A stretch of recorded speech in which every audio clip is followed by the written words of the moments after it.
Conexión 1360, el encuentro semanal con pereiranos y colombianos residentes en distintas partes del mundo.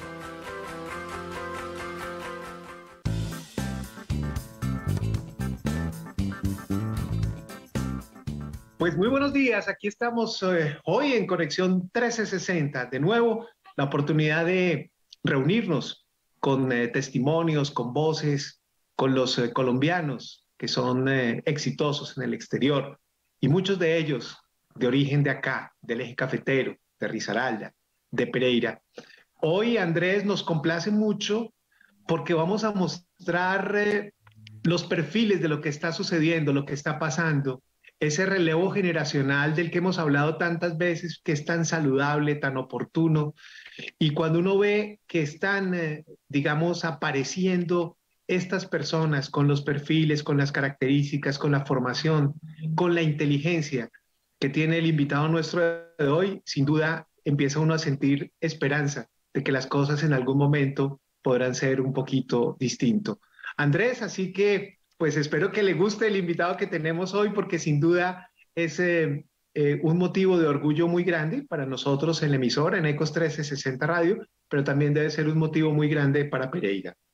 Sí, señor. Sin lugar a dudas, una persona bastante experimentada a pesar de su muy corta edad, con unos conceptos bastante interesantes y que seguramente van a poner a la gente a pensar mucho, muy bien adelante de todas esas cosas que uno ya podría llamar en este momento taras que le han enseñado a las personas durante siglos y siglos y siglos. Y sobre todo en un tema tan crítico y tan difícil a veces de entender, la economía. Así que, don Juan, adelante. Sí, señor. Nuestro invitado es Javier Mejía Cubillos.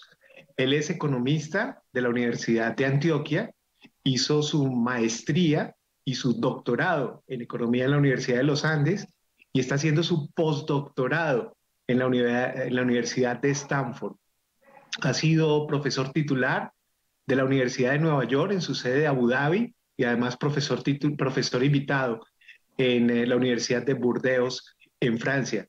Y lo más importante, tiene 31 años. Está empezando su vida, su trabajo de investigación, su trabajo profesional, una persona que tiene muchísimo todavía para dar, es columnista habitual de la revista Forbes. Javier, bienvenido y qué rico tenerlo aquí en Pereira hoy, en su tierra y en este programa de Conexión 1360 que es para mostrar lo que se está generando ahora, estos relevos generacionales, estos nuevos profesionales, estas nuevas miradas y lo que le está aportando también Colombia y nuestra región al mundo. Bienvenido, Javier. No, muchas gracias a ustedes por invitarme. Estoy muy contento de estar aquí. Muchas gracias además por esa introducción tan generosa. Bueno, cuéntenos un poquito, Javier. Usted se va a estudiar economía en Medellín y desde ese momento a usted se le abre el mundo y empieza a decir, yo quiero empezar a conectar la economía con la historia, pero también con la política, con los conflictos sociales, con lo que ha ido pasando a lo largo de la humanidad, porque además usted conoce perfectamente la situación que se presenta en la edad de bronce, pero también en el momento del inicio del capitalismo, la ruptura del feudalismo, pero también los nuevos mercados que se abren y las circunstancias posteriores que se dan a la situación de la Unión Soviética. ¿En qué momento siente usted que ya el ámbito de Colombia es un poco reducido y que hay que empezar a buscar ese mundo global del que hemos oído hablar mucho, pero que a ustedes les tocó ya desde sus primeros días de esta nueva generación de los años 90? Sí, pues a ver, yo de hecho creo que llegué a la economía más bien a través de la historia. A mí, pues desde que era un adolescente, yo me acuerdo estando en el colegio que me llama mucho la atención la historia, sobre todo como por, no sé, por un espíritu como pues de contador de historias o algo así, me empezó a llamar a la atención lo que uno llamaría como la historia europea contemporánea, pues como la historia europea moderna más bien. Y en mi casa habían libros de eso, había un libro en particular que es un clásico, como la historia económica marxista, que se llama Los bienes terrenales del hombre, que estaba, era un libro que estaba en mi casa, que mi papá compró hace muchos años, creo que en su época de juventud. Y, y yo estaba en el colegio y yo me encarreté leyendo eso porque me parecía muy como entretenidas las historias del feudalismo y no sé qué. Y, y fue como a través de eso que empecé como a descubrir la economía. Y en la biblioteca de mi casa habían clásicos de economía. Mi papá es economista pues, y tiene una biblioteca muy grande. Y yo entonces empecé a estudiar eh, autores clásicos y entonces yo supe como muy pronto cuando, pues sí, como que decidí qué quería ser un economista, como que ya eso estaba en mi cabeza y la parte de la historia se fue como olvidando porque la formación además como convencional de un economista no tiene exactamente un componente histórico muy grande, es una formación como muy matemática y un poquito cuadriculada, pero eso como que estaba ahí, como que nunca se terminó de ir. Entonces, cuando yo estaba ya como a mitad de carrera, yo estoy en la Universidad de Antioquia, como que volvieron a surgir espontáneamente esos intereses. Yo empecé a interesarme por la élite antioqueña y viejo caldense, como un poco por como la historia de la industrialización antioqueña y como por nuestra identidad. Y, y entonces una vez uno empieza a pensar en ese tipo de preguntas, como que naturalmente surge como como el elemento histórico, ¿no? Como de dónde vienen, como la realidad en la que estamos. Y entonces yo escribí una tesis de pregrado en historia económica y eso llevó como a que me empezaran a conocer por hacer eso y empecé a escribir otro paper es decir, como que la vida lo lleva a uno por rumbos un poco medio inesperados, como que yo nunca, si pienso de nuevo cuando me matriculé en el primer semestre en la Universidad de Antioquia, nunca pensé como yo quiero estudiar la historia, la humanidad, desde la economía, no, simplemente como que ese bicho estaba ahí y con el tiempo eso me ha ido llevando como que cada vez, digamos, como que esos intereses vuelven a estar ahí. Entonces lo que yo hago hoy en día es eso, digamos, como que parte de mi agenda de investigación más reciente tiene que ver con por qué las sociedades, pues cierto tipo de sociedades colapsan. Entonces hablamos en uno de los cursos que yo tengo, por ejemplo, cuando colapsó el Imperio Romano de Occidente y, y las analogías como de la historia y el presente. Y eso es como un elemento que está permanentemente en mi investigación y en mi enseñanza. Javier, en todo ese recorrido y de lo que usted empieza a cultivar para formarse como economista, ¿qué le encuentra a esos grandes autores de la historia económica mundial? Marx, ya hablabas de algunos libros de economía de socialista, pero también a Keynes. Y cuando los traen a lo que nos está sucediendo hoy, ¿uno qué puede decir? ¿Tenían o no tenían razón esos personajes? Eh, pues creo que como en todo tenían razón en algunas cosas y en otras no. Eh, y esto es una cosa que creo que me diferencia de pues, buena parte de la gente que estudia economía, que tiene algo de conocimiento como sobre historia del pensamiento económico, y es que, digamos, como que yo le tengo como muy poco respeto a los clásicos, digamos, como que yo me eduqué de ellos, pero pues yo no me declaro ni marxista, ni keynesiano, ni nada, realmente me importa muy poco como la identidad como ideológica alrededor de ellos. Entonces, digamos, y yo creo que ese realmente, yo trato de enseñarle a mis estudiantes como ese espíritu intelectual, que uno debe, digamos, de hecho, si uno estudia cuidadosamente a las mentes más brillantes del mundo, no solo en economía, sino pues, en otras disciplinas, uno se da cuenta que sistemáticamente la gente se equivoca en muchas cosas, digamos, por más correctos y como brillantes que sean como en dimensiones específicas. Y creo que algo importante como en la consolidación de la identidad intelectual de alguien es perderle respeto como a las pues como a sus padres pues intelectuales. Entonces, por ejemplo, digamos, yo me crié como formativamente, pues como yo empecé a estudiar economía en un momento cuando las ideas eh, socialistas estaban como profundamente desprestigiadas, ¿no? Esto es el mundo después de la caída del muro de Berlín. y, y aunque en la Universidad de Antioquia enseñaban bastante marxismo, era como una cosa ahí, como un rezago raro, porque era un programa antiguo de una universidad pública y no sé qué, pero como que en el núcleo de la disciplina eso no se le prestaba como mucha atención.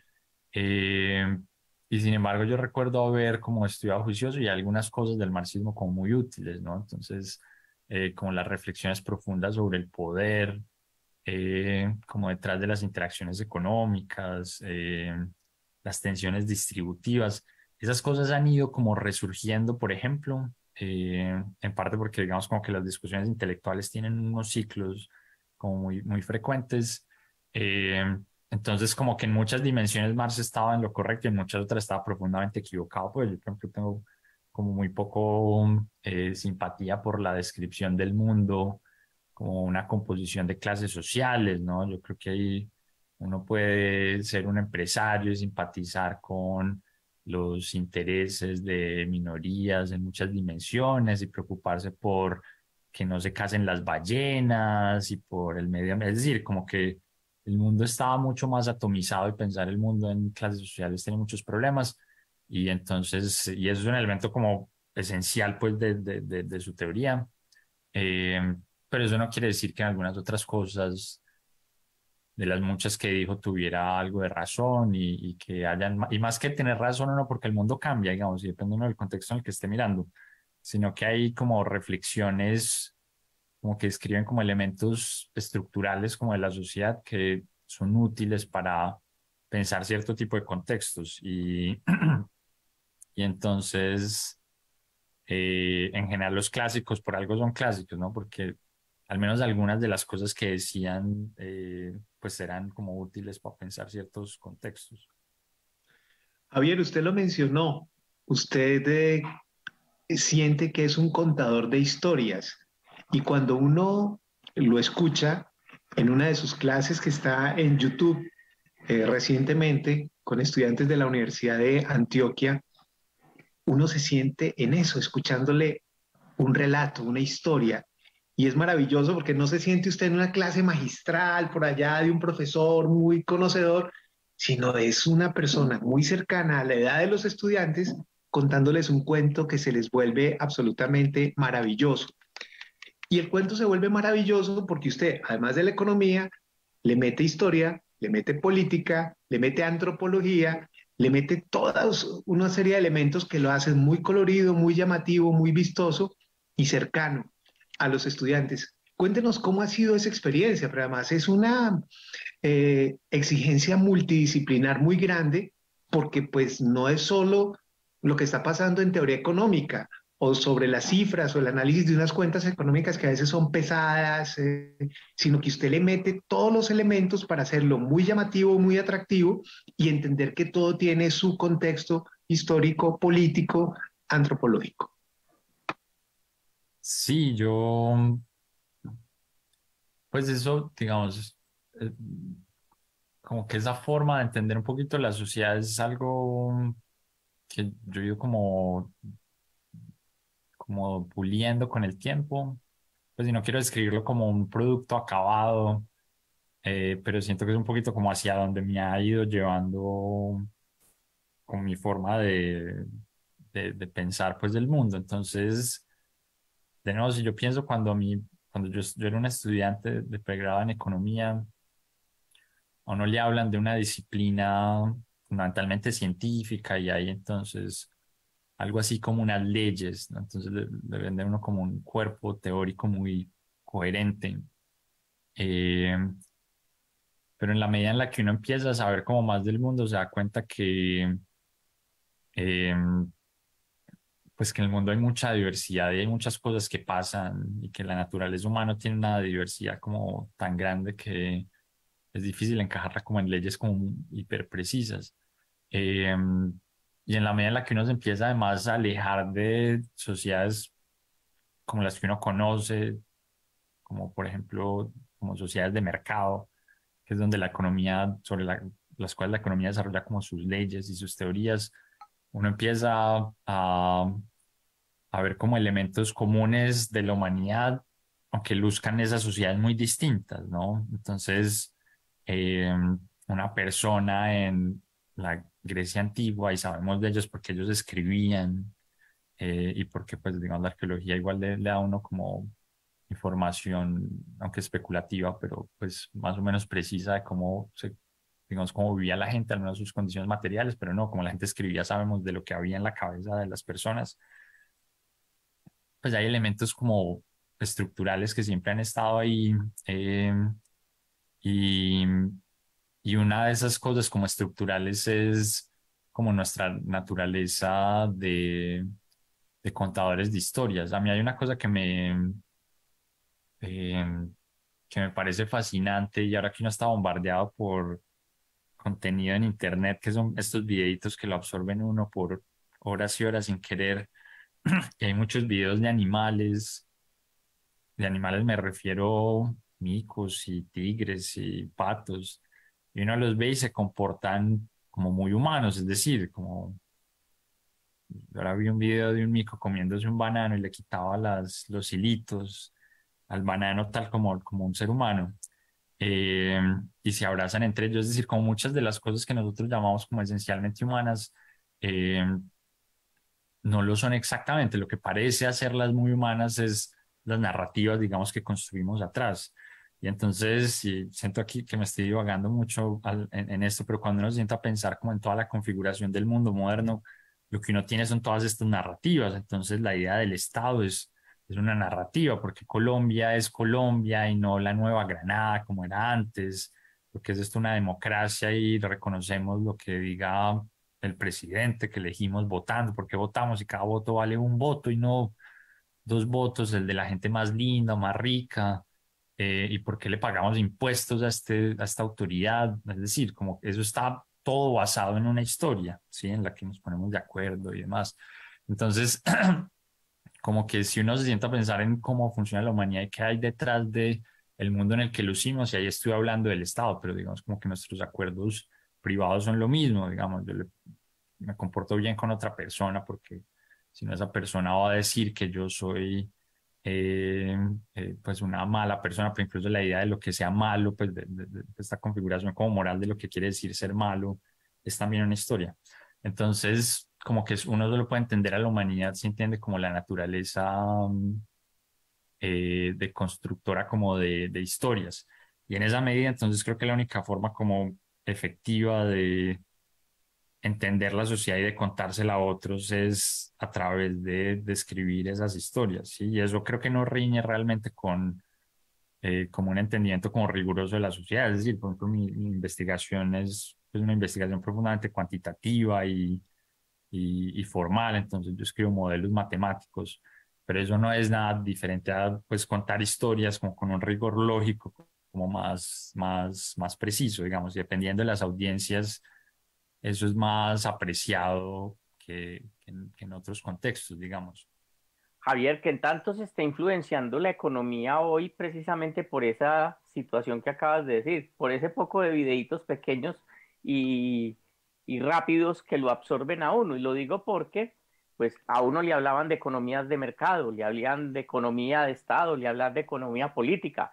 Hoy, ¿cómo poder diferenciar todo ese mundo de tips para que la gente rápidamente los coja? O si estamos preparados y los jóvenes de ahora sí están preparados para que todo eso que están recibiendo lo asimilen y lo asocien a una realidad, pues como más exacta.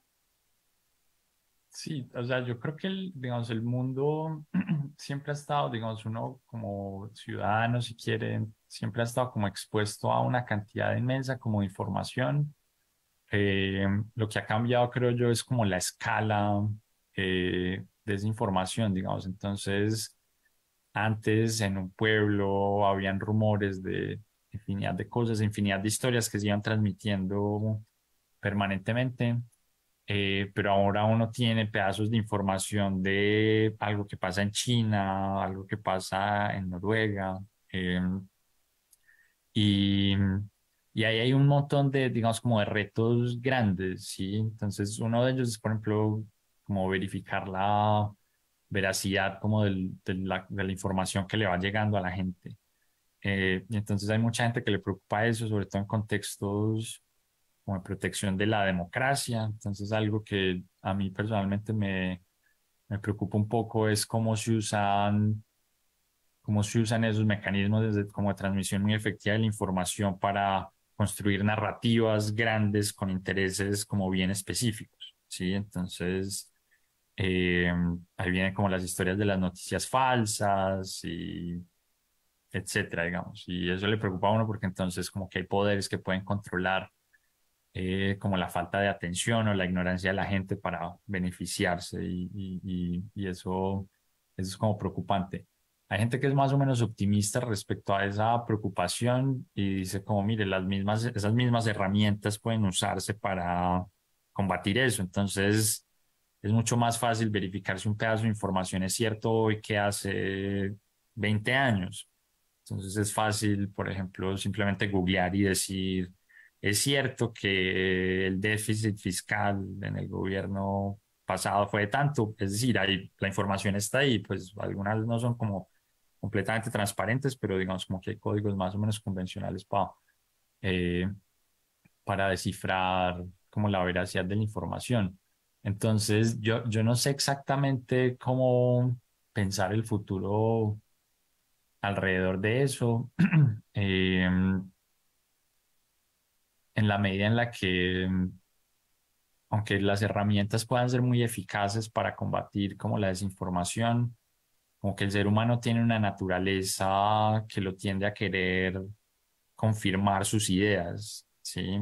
Entonces, no estoy seguro si esas herramientas se van a utilizar, ¿cierto? Entonces, yo creo que un mundo como distópico en el que hay intereses como muy efectivos desinformando es factible, ¿sí? Y esto no solo, digamos, aquí creo que doy la impresión de que detrás hay simplemente como interés, no sé, de políticos, pero digamos también como el sector privado que maneja como los canales a través de los cuales esta información se dispersa, pueden tener intereses puntuales para que ciertas ideas emerjan y se consoliden en el mundo. Y no estoy seguro si tengamos las herramientas colectivas como para combatir eso. E incluso si tenemos las herramientas, ¿cuáles son esas herramientas? Es decir, si es entonces, si nos preocupa que Google distribuya cierto tipo de información, ¿quién nos va a proteger de eso? El Estado. Pero entonces, si es el Estado, ¿qué quiere decir el Estado? No, porque posiblemente no queramos que el Estado entonces nos inserte otras ideas. Entonces, así, digamos, como que un poco desde temor es que yo pienso como toda la situación. Javier, ¿cómo divide usted el tiempo? Porque usted está haciendo el postdoctorado en Stanford, es profesor de la misma universidad, es columnista de la revista Forbes, pero además se dedica a la investigación y tiene que leer y tiene que verificar y tiene que confrontar el origen de determinada información, pero además tiene que producir contenidos. Y en sus ratos libres también tiene que mirar esos videos que le llegan y la rotación de lo que sucede en redes sociales. ¿Cómo distribuye su tiempo? Pues no tan bien como quisiera, lo primero que se me ocurre, como que yo tengo la sensación permanente de no ser lo suficientemente productivo. Eh, entonces yo trato de levantarme temprano y de empezar a hacer lo más importante que tengo como en el día, que suele ser como mi investigación y que es como el momento cuando el que tengo como más atención. Eh, Sin embargo, siempre hay como incendios que apagar y yo siento como que la vida se le va yendo a uno urgido así, como resolviendo cosas de corto plazo. Eh, entonces, trato de eso, como de separar como las cosas que tienen menos incentivos como externos. Por ejemplo, las clases siempre están listas porque si yo no puedo llegar al salón sin tener como la clase lista, entonces siempre hay una fuerza que me hace sacar el tiempo para preparar clase, pero lo que suele quedar detrás son los proyectos que dependen más como de de mi propia motivación y esos son los que cuesta más como encajar en la agenda. Algo que trato de hacer sistemáticamente es tratar de alinear como mis proyectos pues como en una dirección en las cuales haya como frutos, es decir, como que hayan economías de escala. Entonces, muchas de mis columnas de prensa resultan como de cosas que estoy pensando en mi investigación, ¿sí?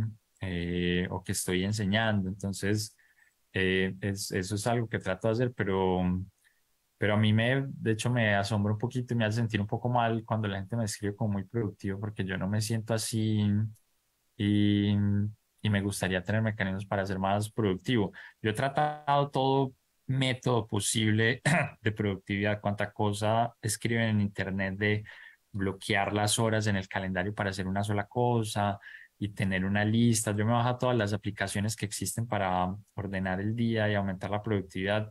Y eso suele ser muy efectivo como por 3 días y después como que se dispersa uno. Sin embargo, hay una cosa y en esto he pensado un poquito. Yo he trabajado un poco temas de interacciones sociales y productividad y, y digamos como que hay cierto tipo de tareas que no pueden tener mucha estructura, digamos, como sobre todo como procesos que implican como labores creativas, es muy difícil encajarlas en como esquemas muy rígidos, aunque si uno se sienta a ver como los hábitos de grandes artistas, y hay mucha gente que se sentaba toda una mañana a componer, por ejemplo, ¿sí? Pero hay evidencia como sobre todo en organizaciones eh, que le escribe a uno como, digamos, buena parte del origen de cosas innovadoras resulta un poquito del desorden y del caos. Entonces yo trato de ser ligeramente tolerante como a mi productividad. No sé si ingenuamente justificándola como que eso está nutriendo como la creatividad pues de mi trabajo, pues, pero sí, sí, creo que sufro como todo el mundo con eso. Creo que ahí en algo nos identificamos, Javier. Cuando uno tiene ya afán por entregar el trabajo, ahí es donde se vuelve productivo. Quería preguntarle antes de la pausa y antes, porque ya nos quedan aquí 3 minuticos para hacer la pausa. En todo lo que nos está sucediendo en el mundo de hoy, donde uno ve que la gente de alguna manera está más preocupada por sus derechos que por sus deberes, a propósito. Eh, ¿Cómo está impactando eso en la economía? Esa es una muy buena pregunta. Y si tengo solo 3 minutos para hablar de eso, creo que me concentraría en un fenómeno que creo que nadie habría anticipado hace unos años y es el estancamiento de la economía europea, digamos, de Europa occidental y en general lo que uno podría llamar la Unión Europea, aunque dentro de la Unión Europea hay países que están creciendo muy rápido, pero digamos, como la Europa tradicionalmente rica ha dejado de crecer por 2 décadas. Es decir, Italia no ha crecido en los últimos 30 años, por ejemplo. Y a mí me parece difícil de entender eso si uno no entiende como el tipo de incentivos que se han construido bajo pues el sistema como social europeo, ¿no? En el que se han enfatizado la garantía de derechos y se han ido eliminando pues los motores de la competencia que en el fondo es la que genera la innovación y el crecimiento económico. Y eso, aunque parece tremendamente obvio, digamos, es un frente de discusión ideológica como muy profundo y hay gente que siente que cualquier movimiento para introducir más competencia en la sociedad es perjudicial, pero pues uno no puede tener, ahora no es, digamos, el hecho de que estas sean economías muy ricas les permite estar estancadas unos años, pero en el muy largo plazo eh, una economía estancada es perjudicial para toda la sociedad.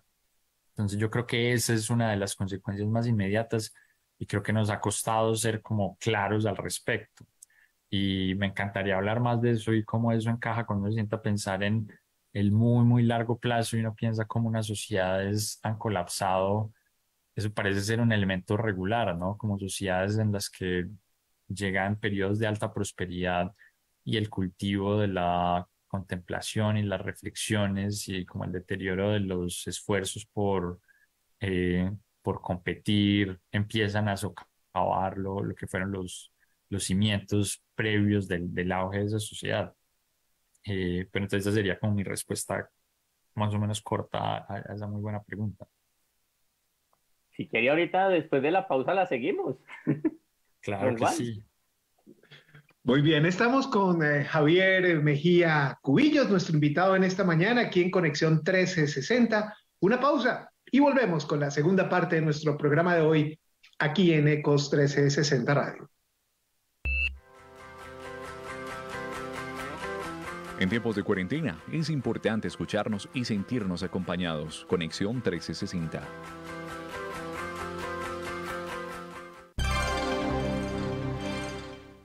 Eche, en serio. Anda, pero ¿estás segura, Chiqui? ¿Qué pasó? Hombre, pues que al compadre porcicultor informal le llegó la hora de ser formal. Le llegó la hora de que lo asesoren en buenas prácticas, que desarrolle su negocio con reputación agroindustrial. La hora de recibir todos los beneficios del Fondo Nacional de la Porcicultura, porque al ser formal, juntos construimos país. Conoce más en www.porcolombia.co. En tiempos de cuarentena es importante escucharnos y sentirnos acompañados. Conexión 1360.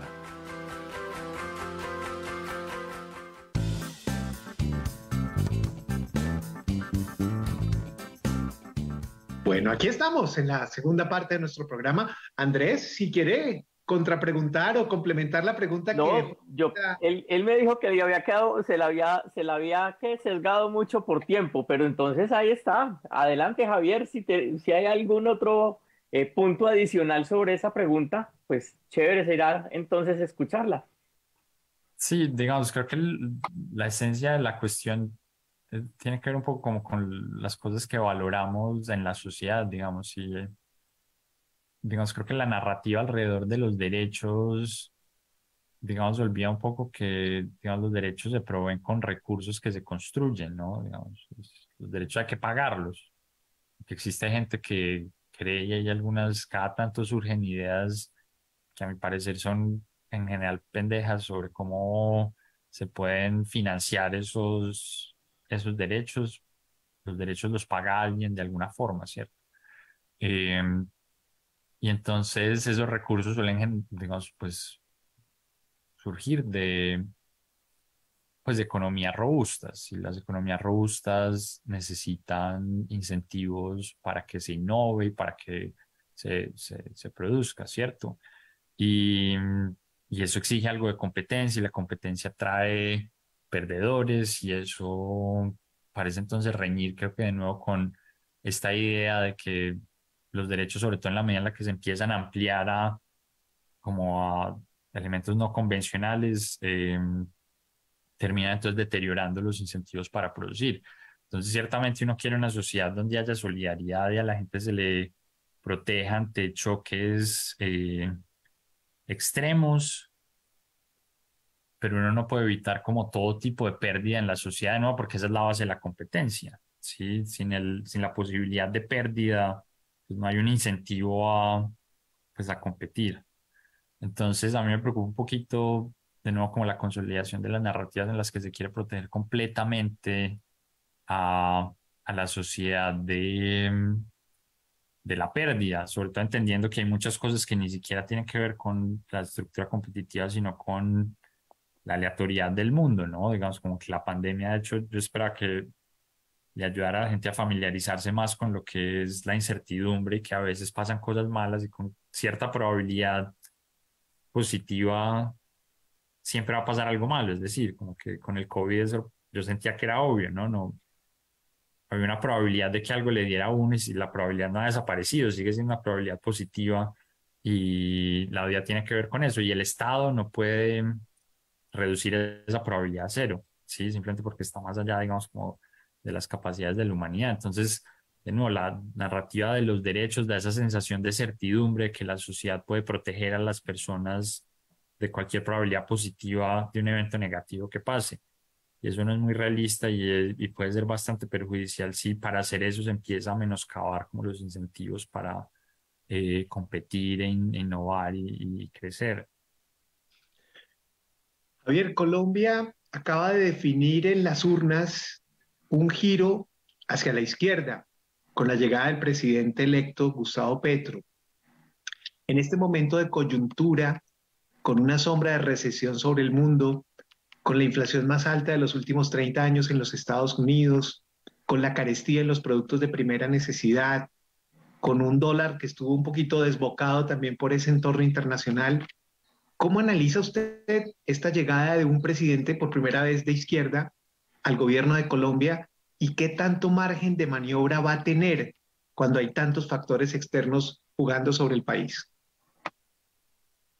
Es cierto que es, digamos, una buena forma de pensar como la cuestión y es como que tanto puede hacer el presidente, digamos, como que yo siento que se puede haber olvidado como en, pues, digamos, las campañas políticas tienen ese elemento de que hay gente, digamos, un montón de políticos que le dicen a uno lo que ellos pueden hacer, ¿no? No le dicen a uno mucho lo que no pueden hacer. Entonces, esto de pensar acerca de qué tanto pueden hacer, creo que es posiblemente la forma mucho más realista de pensar lo que será el nuevo gobierno. Y en efecto yo creo que hay unas limitaciones muy grandes de las cuales el contexto internacional puede ofrecer como las restricciones más duras. Entonces, lo que parece querer hacer el nuevo gobierno es generar un Estado mucho más activo y puntualmente desde el punto de vista económico. Eso implica mayor gasto público y eso difícilmente será posible en un contexto en el que hay una recesión global pronunciada, digamos. Eso puede ser, digamos, como menos intenso dependiendo de qué pase puntualmente con los commodities que exporta Colombia. Entonces, aunque, por ejemplo, parecen haber señales de recesión en Estados Unidos, digamos, los precios del petróleo siguen estando altos. Entonces, en un contexto como ese, las cosas no serán como particularmente graves. Pero en uno en el que se acentúa esa recesión y eso arrastra el precio de los commodities colombianos, eso pues sería pues muy malo para la economía colombiana y entonces en ese contexto no es mucho lo que pueda hacer el gobierno. Hay un escenario que de hecho es el peor de los escenarios y es en el cual hay muy pocas cosas como, eh, como apropiadas que pueda hacer el gobierno, pero el gobierno tiene como el apoyo popular y como el capital político para usar herramientas como poco convencionales. Entonces lo que estoy pensando aquí es un escenario bastante eh, pues como catastrófico en el que ante esas presiones fiscales el gobierno puede empezar a intervenir y a generar medidas como pro inflación, digamos, que pueden resultar, por ejemplo, como de un endeudamiento externo excesivo, etcétera. Y eso es grave. Entonces, como que el gobierno va a estar restringido, por un lado, por esas fuerzas externas, eh, pero también, digamos, por fuerzas internas. Y, y no estoy seguro que un contexto internacional difícil, con mucho apoyo local, sea mejor que uno en el que tampoco hay como apoyo local. Digamos, yo soy de los que simpatiza con un Estado como propiamente limitado por pesos y contrapesos. Pero muchas cosas pueden pasar, digamos, como que yo digo moderadamente pesimista eh, y, y no estoy muy seguro, digamos, como que cómo cambie el futuro cercano, pero confiaría que el peor escenario que estaba mencionando no se realice. Javier, usted en la conferencia de la Universidad de Antioquia, si mal no recuerdo, dijo que eh, Colombia no es el país más desigual del mundo o el segundo más desigual del mundo, como nos lo quieren hacer saber. Parte de la narrativa con la que ganó este presidente es eso, eh, que estamos en unos abismos de desigualdad. ¿Qué decirle a la gente que oyó ese discurso y precisamente con con base en la pregunta que hacía Juan Antonio anteriormente, pues van a tener que trabajar y cómo demostrar que, pues si bien hay dificultades, pues no es tal esa realidad. Sí, ese es un mensaje muy difícil de transmitir a la opinión pública, que la desigualdad no es muy alta porque, cuando digo no muy alta, me refiero en términos relativos al resto de la región, porque eso parece contradecir como la experiencia vital de la gente, ¿no? Como que la gente va en un bus y ve al lado a alguien en un carro lujoso y eso le parece inconcebible, ¿no? Como que eso... pero entonces lo primero que uno tiene que reflexionar es que otras sociedades lucen diferente, ¿sí? Y entonces si uno piensa en el resto de Latinoamérica, esa misma experiencia la tiene la inmensa mayoría de los ciudadanos de la región. Entonces, cuando uno va a Ciudad de México, cuando uno va a Río, a Santiago de Chile, a Lima, todas esas señales de desigualdad profunda están ahí también, ¿sí? Los barrios muy, muy pobres y barrios muy lujosos que parecen como si fueran, pues, barrios de ciudades europeas muy ricas o algo por el estilo. Entonces, eso, digamos, como que esa perspectiva muy amplia es difícil de transmitírsela a alguien que está viviendo el día a día y siente que el mundo debe cambiar. Entonces, yo suelo tratar de, digamos, describir la situación como que la desigualdad en Colombia es mucho más alta de lo que todos quisiéramos y mucho más alta de cualquier ideal moral, pero no es mucho más alta que la desigualdad en muchos otros países del mundo y en particular en muchos otros lugares eh, de Latinoamérica. Y yo siento que eso es importante tenerlo presente porque eso le da a uno referencia de lo que puede transformarse, ¿cierto? Entonces, cualquier persona que le diga a uno que esa desigualdad se puede reducir profundamente en el corto plazo, posiblemente le está mintiendo, porque si eso fuera así, la región no luciría tan así. Es decir, como que los incentivos para esas transformaciones están ahí, porque todo el mundo quiere que haya menos desigualdad. Pero si todo el vecindario de uno luce como uno, pues es difícil pensar que uno puede alejarse mucho de eso como sin transformaciones profundas. Entonces es algo que yo siento importante como pues que interpreto como una responsabilidad grande como opinador y como en mi labor como de contribuyente, digamos, a la discusión pública, es tratar de evitar los discursos utópicos, ¿no? Porque yo siento que esos son engaños a la sociedad. O sea, obviamente a uno le gustan las historias donde hay finales felices y se puede mejorar la sociedad sin que haya ningún costo asociado a eso. Pero la inmensa mayoría de esas historias no son ciertas y alguien quien le vende esas historias posiblemente lo hace por querer algo a cambio, ¿cierto? Y eso creo que es pues tremendamente inmoral, digamos, de muchas formas. Y entonces por eso siento que yo tengo un poco como la responsabilidad de señalar como la inmoralidad de sus discursos y, y un elemento esencial es como identificar quiénes somos como sociedad y que es realista pensar como qué tipos de cambios sociales son realistas y aunque eso no es la historia más optimista del mundo, digamos, pues es la que es, ¿cierto? Y creo que transmitir eso es importante.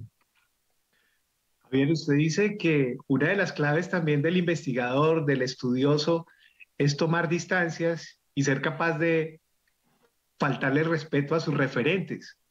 Usted coincidió en Francia, en Burdeos, con Tomás Piketty, tal vez uno de los economistas más renombrados recientemente. Y hay otro que es el economista surcoreano Ha-Hoon Chang. ¿Qué tanto se siente cercano a ellos y qué tanto les está faltando al respeto desde su mirada y de su análisis y desde sus investigaciones? Pues ambos, digamos, ninguno de ellos es como un mentor directo mío, pero digamos, yo los he estudiado, a Piketty, pues yo he hablado con Piketty, respeto muchas de las cosas que dice, pero creo que ambos caen un poco eh, en esta como preocupación, o más que preocupación, como en este deseo por generar transformaciones que posiblemente no sean muy apropiadas en el muy largo plazo, ¿no? Entonces siento que hay algo de como voluntarianismo, si se quiere, en muchas de las ideas que, digamos, ambos hacen cosas, digamos, muy distintas, pero creo que ideológicamente coinciden un poco en esa línea. Yo soy un poco más de la idea de que eh, no hay camino sencillo ni poco doloroso para la prosperidad social, ¿no? Como que no creo que uno pueda tener sostenidamente, y aquí volvemos como a la dimensión como competitiva de la sociedad, no creo que uno pueda tener una sociedad realmente próspera que florece si no mantiene sistemáticamente los incentivos a la competencia. Entonces, muchos de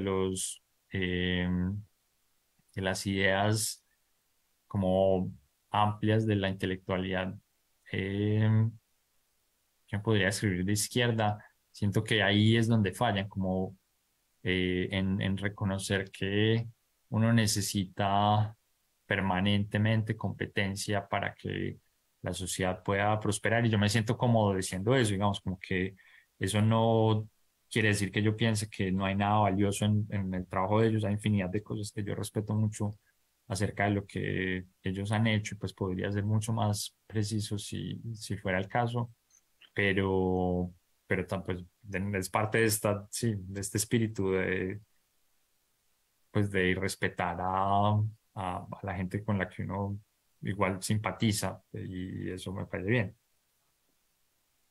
Javier, en el mundo para que exista una cosa, pues tiene que existir su contraparte. Para que haya buenos tiene que haber malos. Para que haya legalidad, pues generalmente hay legalidad. ¿Cómo se compagina eso en el mundo de hoy cuando hablamos de tantas teorías y de tantas cosas de donde nos hacen decir que todo tiene que ser bueno, pero siempre va a haber o un ilegal o un ladrón o alguien haciendo un torcido en la carrera económica? Siempre tiene que haber esa situación. ¿Cómo compaginarle, hacerle entender a la cosa que esto no es el país de las maravillas? ¿Cuáles son los villanos de la economía? Sí, yo una vez escribí algo, digamos como que hay un aspecto en el que esa pregunta pues como que me resuena mucho y es como en la construcción de la narrativa de lo que debe ser el empresario moderno, como que yo tengo una crítica respecto a cómo ahora se quiere pensar al empresario como un buen tipo que no hace sino traerle cosas buenas a la humanidad y se preocupa por el medio ambiente y los empresarios ya quieren parecer más santos que empresarios, digamos, como que mm, si uno piensa en el comienzo del siglo XX, la idea del empresario era un tipo que quería enriquecerse y tenía un montón de connotaciones negativas, pero yo siento que había cosas muy útiles en esa idea, ¿cierto? Yo no creo que a la sociedad le haga bien romantizar la naturaleza del ser humano ni la de figuras puntuales. Entonces, volviendo a esta reflexión sobre los empresarios, a mí me parece importante que se siga pensando en los empresarios como gente que quiere enriquecerse. Eso es bueno en el sentido en que a través de eso se pueden generar muchas cosas buenas. Eso hace que generen empleos, que innoven, que traten de usar como eficientemente los recursos. Eso le sirve al resto de la sociedad. Y en vez de colorearlos rosamente, debemos es como reconocer que hay unos riesgos que vienen con eso. Entonces seguramente van a querer pagar menos impuestos de los que deberían y querrán contaminar y etcétera, pero como que el primer paso es reconocer esa naturaleza no perfecta de estos actores y eso lo puede uno regular, digamos, como que una vez uno entiende las motivaciones como el lado oscuro del ser humano, eso se puede regular, digamos. Eh, entonces, en vez de pensar en un mundo utópico donde uno puede tener un montón de actores nobles que quieren, y ahora se usa mucho el término de la empatía, ¿no? Como que se le vende a todo el mundo, trate de ser empático y como con eso lograr como inmediatamente armonía social.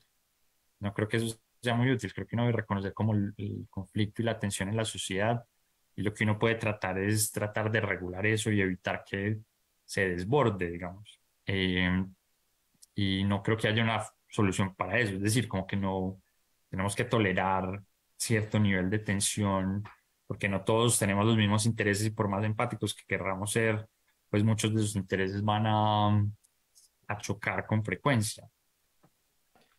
Esa inquietud suya sobre el origen y las características de los empresarios que querían hacer dinero, pues yo creo que quedó muy marcada en la investigación en la cual usted se apoyó del historiador Sebastián Martínez sobre ese surgimiento de Pereira en las primeras décadas, tanto de fundación como en el inicio ya del siglo XX.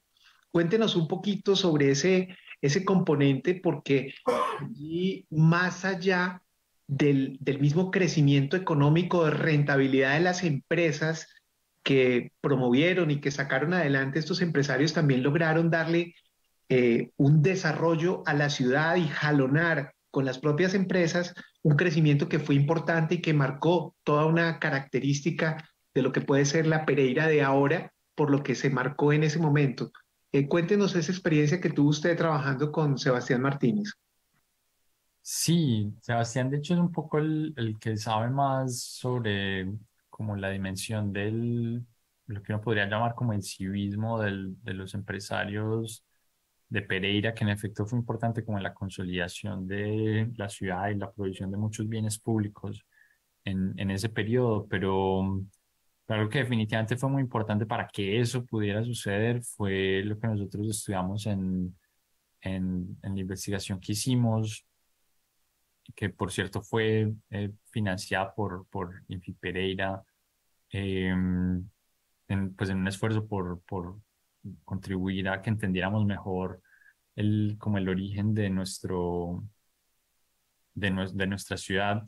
Y lo que hicimos fue entender en qué momento Pereira despega económicamente. Digamos, Pereira era un asentamiento pequeño hasta pues, la mitad del siglo XIX, y ahí digamos, están como todos los mitos fundacionales y no sé qué. Pero como muchos otros, es decir, en la región de hecho habían poblados mucho más grandes, como porque Pereira despega y no otros. Y lo que nosotros reconocimos en esa investigación fue la importancia como de una economía agrícola muy productiva. Y entonces es una historia que se aleja un poquito también como del mito cafetero. Entonces antes del arribo mismo del café había una economía en la que se producía cacao y había una economía comercial también. Pereira funcionaba, empezó a consolidarse como un punto de encuentro donde habían ferias y alrededor de eso surgió una economía urbana con servicios para la gente que venía a las ferias. Y sobre eso se fue tejiendo como la infraestructura, pues tanto física como social, sobre la que eventualmente llegaría el café y digamos como que la industria. Y una vez ahí eso llega, empieza a aprenderse como todo el resto de la economía, y las tasas de crecimiento empiezan a ser muy altas. Pero esa creo que era una historia que estaba un poquito olvidada, como esa prehistoria de alta productividad agrícola, y nosotros la logramos resaltar.